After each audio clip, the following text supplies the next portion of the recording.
एक बार देवर्षि नारद बैकुंठ धाम गए। वहां नारद जी ने श्री हरि से कहा, प्रभु, पृथ्वी पर अब आपका प्रभाव कम हो रहा है। धर्म पर चलने वाले लोगों को कोई अच्छा फल प्राप्त नहीं हो रहा। जो पाप कर रहे हैं उनका भला हो रहा है। तब श्री विष्णु ने कहा, ऐसा नहीं है देवर्षि, जो भी हो रहा है वो नियति के जरिए ही हो रहा है, वही उचित है। नारद जी बोले, मैंने स्वयं अपनी आंखों से देखा है प्रभु, पापियों को फल मिल रहा है और धर्म के रास्ते पर चलने वाले लोगों को बुरा फल मिल रहा है। विष्णु जी ने कहा, ऐसी कोई घटना का उल्लेख करो। नारद जी ने कहा,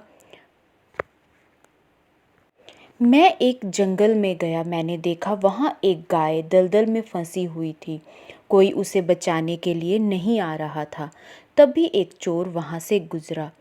गाय को फंसा हुआ देखकर उसने गाय को बचाया नहीं, बल्कि उस पर पैर रखकर दलदल लांघकर निकल गया।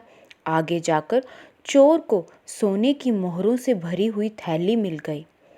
थोड़ी देर वहाँ से एक वृद्ध साधु गुजरा। उसने उस गाय को बचाने के लिए पूरी कोशिश की। पूरे शरीर का जोर लगाकर अत्यंत कठिनाई से उसने गाय की जान बचाई। लेकिन गाय को दलदल से निकालने के बाद वह साधु आगे जाकर एक गड्ढे में गिर गया। बताइए प्रभु, ये कौन सा न्याय है?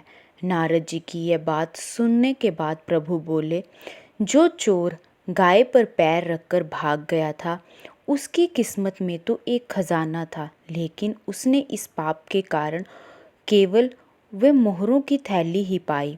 वहीं उस साधु के भाग्य में मृत्यु लिखी हुई थी, लेकिन गाय को बचाने के कारण उसके पुण्य बढ़ गए और उसकी मृत्यु एक छोटी सी चोट में बदल गई और वह गड्ढे में गिर गया।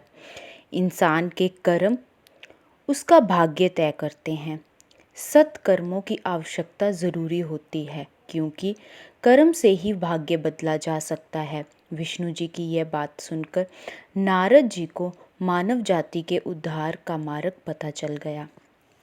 इसी तरह से हमारे साथ होता है।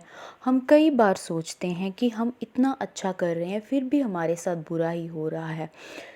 ये सारा कर्मों का फल होता है। क्या पता हमारे साथ इससे कहीं ज़्यादा बुरा कुछ लिखा था और उन अच्छे कर्मों के कारण हमारे साथ कम बुरा हो रहा है। हमेशा हमें सकारात्मक सोच करके सही कर्म ही करने चाहिए। यही विष्णु भगवान जी ने इसमें बताया है।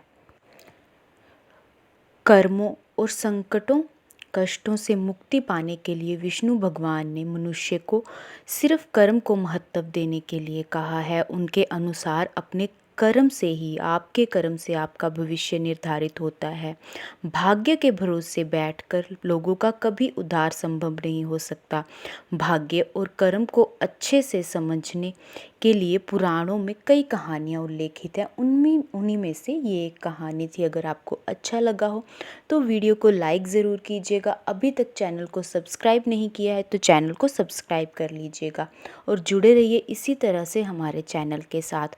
और कमेंट ज़रूर कीजिएगा अगर कुछ अच्छा लगा हो तब भी, अगर कोई गलती हुई हो तब भी ज़रूर बताइएगा।